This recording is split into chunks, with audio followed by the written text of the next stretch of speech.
Good morning, afternoon or evening. Once again, Nick Banks coming at you with a review for Hellblade today. And before we get into proceedings, I'm sure you've probably seen by now, since Hellblade's release, it's a pretty controversial game in a weird way, because it's ended up very mixed.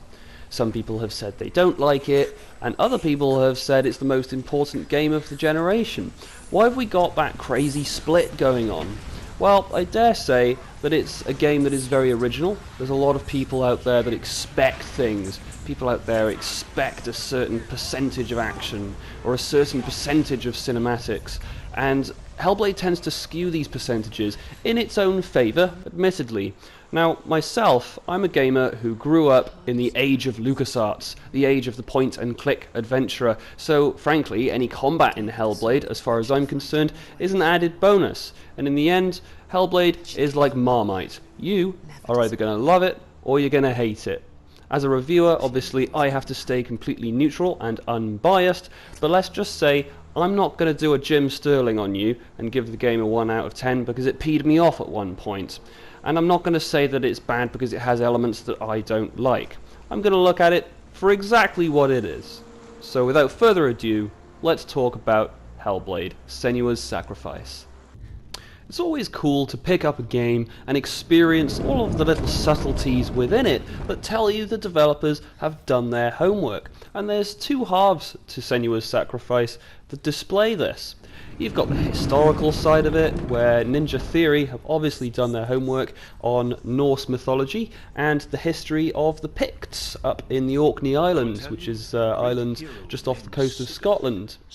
And of course they've done their homework on what I'm sure you've heard about by now, psychosis. You can't put it into words. That moment when you look into the eyes of the one who's supposed to reassure you, make you feel safe. It only takes an instant. Fear swallows you before you have a chance to make sense of it. And darkness becomes a part of who you are. And exactly how it works. When you look into it, it's surprising how many aspects of Hellblade: Senua's Sacrifice actually have been designed as a result of their newfound understanding of psychosis. Runes, a lot of the puzzles, the way that they work, and the voices in Senua's head, the visions that she suffers, and the hallucinations, they all have a narrative purpose within Hellblade, but more importantly, are founded entirely in the real-world science of psychosis. So tackling ancient history, Norse mythology, and psychosis all together in one thematic narrative bundle is going to be a very difficult balancing act for any developer to try and take on. Yet the balancing act has been passed with flying colours by Ninja Theory.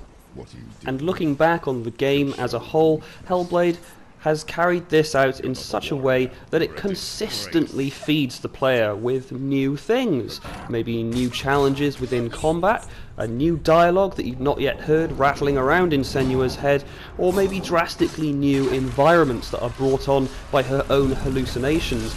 It allows the game to develop and unfold with a fantastic sense of momentum, and it never lets its grip go. With that comes a sense that the game is consistently getting better the further through it you get. And that is actually, for the record, about 7.5 hours.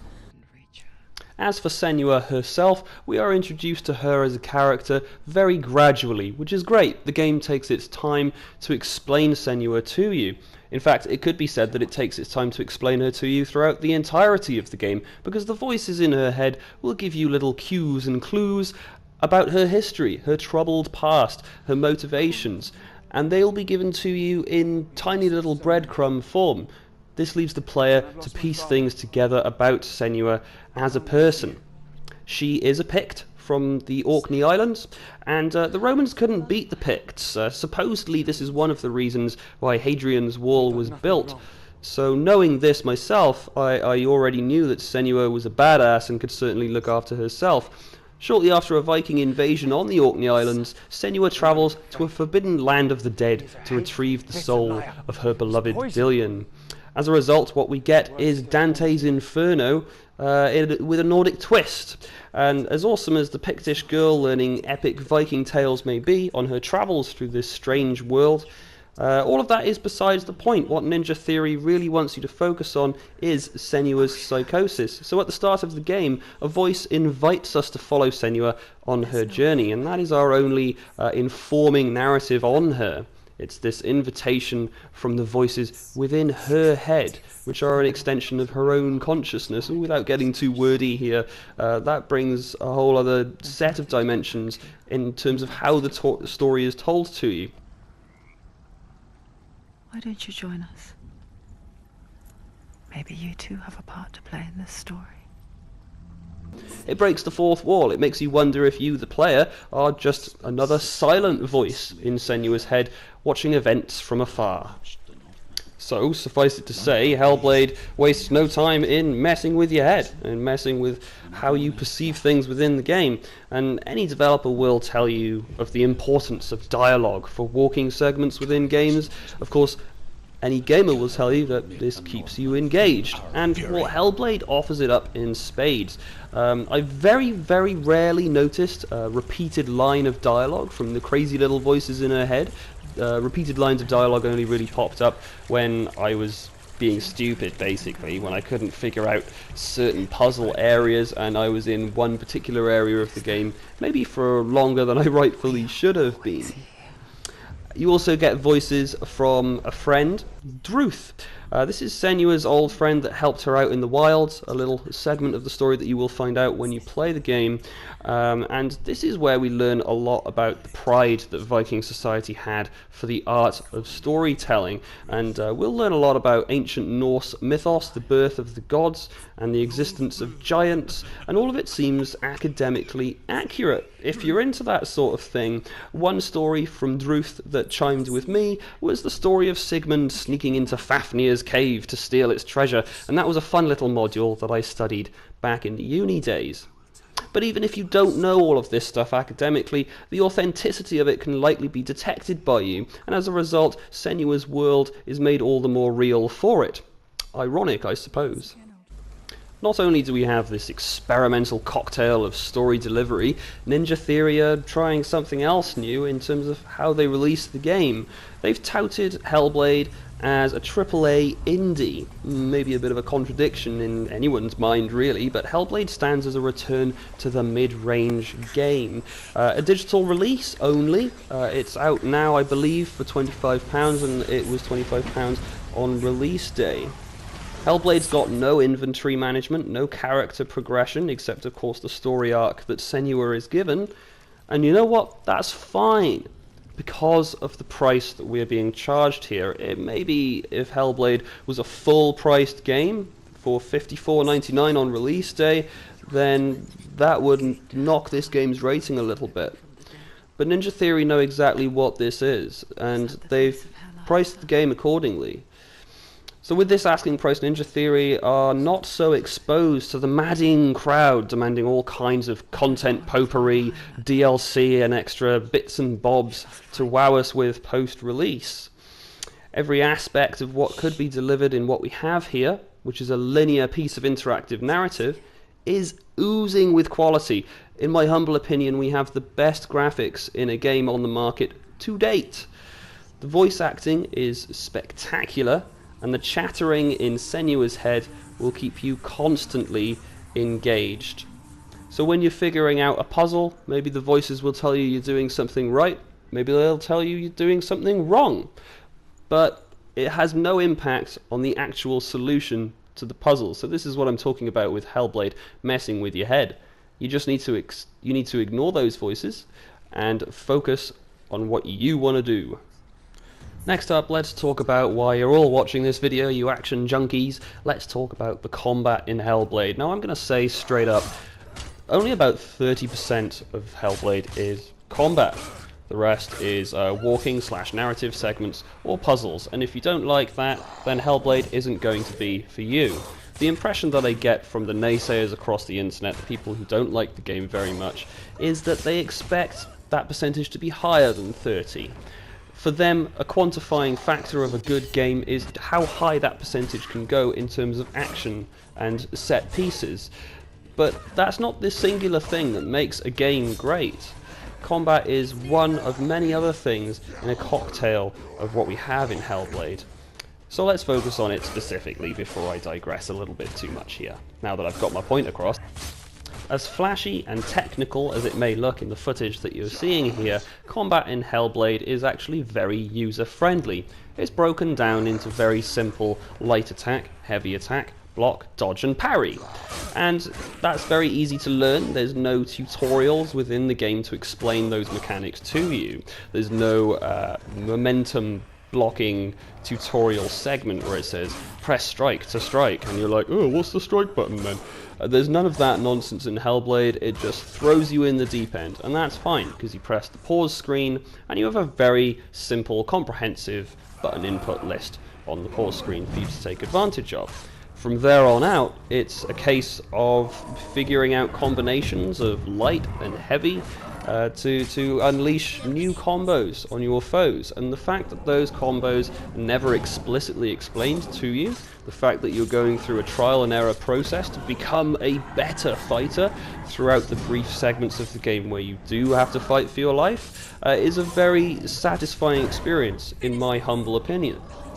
Now, in a lot of third-person action hack-and-slash games, let's take Ninja Theory's last game for example, DMC, the Devil May Cry remake, if you got into a scrap and the camera was too close to Dante, then it would pull out and it would widen the scope so that you could get a lay of the land. But then his combat moves accommodated for that. The combat in Devil May Cry and many other third-person hack-and-slash is focused on crowd control, wide-based sweeping movements. However, we have an inversion of all of that within Hellblade, where the camera is a lot closer to Senua's back, and it doesn't pan out. So the combat, therefore, is a lot more pinpointed and a lot more focused, and what we have here is a basic one-on-one lock-on system. So at that point you might start thinking, well, don't things start getting a little bit problematic when you are facing more than one foe?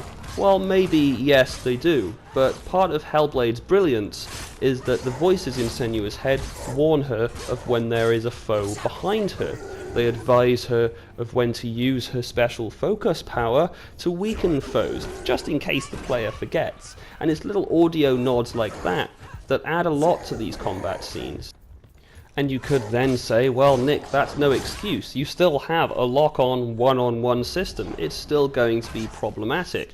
But then, that's precisely the point of Hellblade. These battle scenes are supposed to be intense, and by God, they are intense, and they never stop being intense. You never get used to them. And the idea is for you to position yourself accordingly to get an appropriate lay of the land so you can see all of the foes that you have to deal with and prioritize which one you want to lay into first. Of course, things start to get a little bit worrying if one of them actually manages to sneak up on you. Indeed, the combat is very tense, made even more so by the fact that we have this supposed permadeath feature within Hellblade. There's this rot on Senua's arm, and if you die so many times, the rot reaches her skull, and your save will be deleted, and you will have to start the game all over again. So, typical me releasing review videos fairly late on in the lifetime of a game, I'm sure you've heard that Hellblade's permadeath feature is something of controversy. I feel strongly that it's a good thing. It's not a popular opinion, I know, but I think it was a smart design choice because developers these days, they're spoon-feeding us a little bit too much. It's too much of a given that you're going to finish a game within a certain amount of time, within a certain amount of sessions. But the combat, for all intents and purpose, isn't that punishing within Hellblade. You can take a fair couple of whacks and you get a fair few opportunities to pull things back. Some people out there have died a huge amount of times, and the permadeath thing, it hasn't happened to them. So there's a lot of people out there that believe this explicit warning message near the start of the game is actually a fake. Maybe it's just something to get us on edge, add intensity to every part of the game, and frankly you're going to die a lot more in puzzle areas than you are in combat. And I'm not going to explain why, you have to play the game to find out. But regardless of whether or not the permadeath mechanic is real, as players we don't really want to find out. So yes, it does add massively to tension in both combat and certain trap-laden areas. As much as I'd like to go on singing praises for Hellblade's combat, there's no escaping the fact that it does threaten to go a little bit stale near the end of the game. As things build up to their epic crescendo, hordes of enemies are going to be thrown at you, and by then every unspoken combo that I mentioned earlier on, you will have discovered them. So after killing so many baddies, what originally felt like a deep movement system to grow into eventually begins to feel a little bit limited, and regardless, carrying out Senua's Pictish warrior moves, it still remains a pleasure because it's animated so damn well. And after all, like I said, combat is not the reason you should play Hellblade, so the one minor negative that we've got so far is not even that big a deal. So we've got the Norse out the way, we've got the combat out the way, and we've got the psychosis kind of out the way, but we're going to go into it a bit more now. As a psychosis sufferer, Senua is going to see shapes and patterns in the world. Every day for a psychosis sufferer in real life is a grim puzzle demanding to be solved, only for another to pop up in its place. And as a slave to these, we must see Senua through several perspective puzzles. Certain items in the world can be lined up with the right perspective to match runes and unlock doors that are blocking her progress. Only the delightful thing here is that the door was never really blocking Senua's progress in the first place, but as a slave to this psychosis lark, we have to get through it. As clever as these puzzle segments are, and I do appreciate and respect the developers for coming up with it as part of their learning curve around psychosis throughout development, admittedly they do bring the narrative to a grinding halt until you find the solution. These puzzles will make the game feel like it's come to a very sudden stop, because up until that point you will have been consistently fed with fresh new dialogue, maybe the occasional bit of combat, and then, oh, we're in a puzzle area, and everything just kind of stops, unless you're very clever, of course, and you figure it out straight away. It's here that players are going to learn how Hellblade revels in making the player feel ill at ease, because as I said earlier on, the voices are going to mess with you. They're going to make you doubt yourself. You're not going to feel very confident in figuring out these puzzles, and those voices are going to ridicule you regardless of whether or not you're doing things properly. So even when the game's being annoying, it's still, in my opinion, brilliant. And there you have it. I've briefly gone over the history, the Norse mythology, the combat, Senua's psychosis, and Senua's character. Ninja Theory's experimental new product is safely a rip-roaring success, and at this juncture I should say that if your gamer tastes are far from swords and mysticism, you still need to give this game a try at some point. Every aspect of the game is just top-notch, and the fact that we're paying half typical asking price for that to be delivered to us is a great thing in itself, and it's something that I think the wider industry of video games should take notice of. Hellblade delivers an unapologetically intensely told story, and one that not only informs players accurately and tastefully of what it's like to suffer with mental illness, but also that's faithful to Viking brutality and mythos. Every theme within Hellblade has been handled by Ninja Theory about as well as it possibly could have been.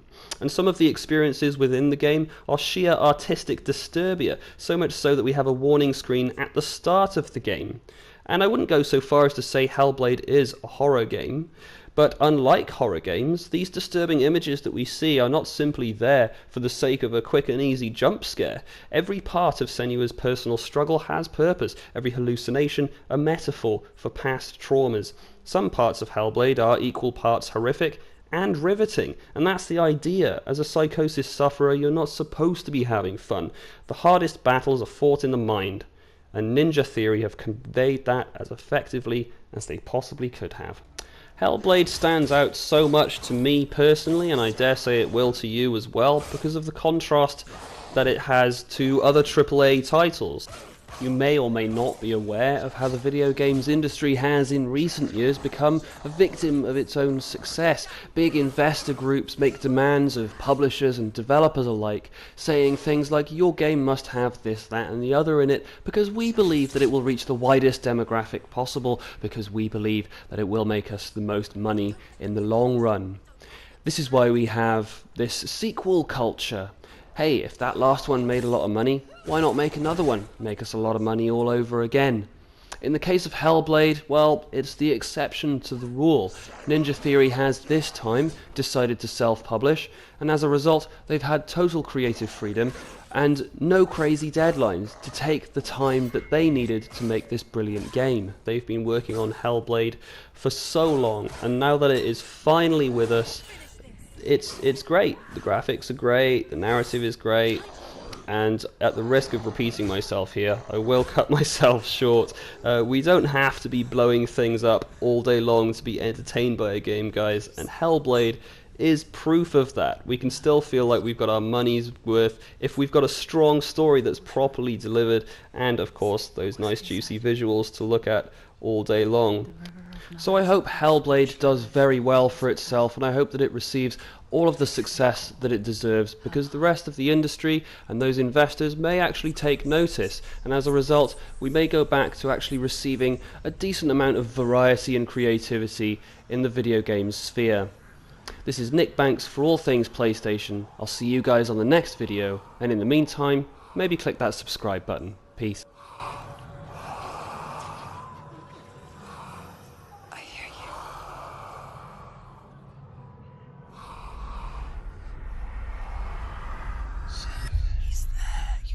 There's no doubt about it. The source of the darkness is in Helheim, and the goddess Hela holds his soul there. Her dear beloved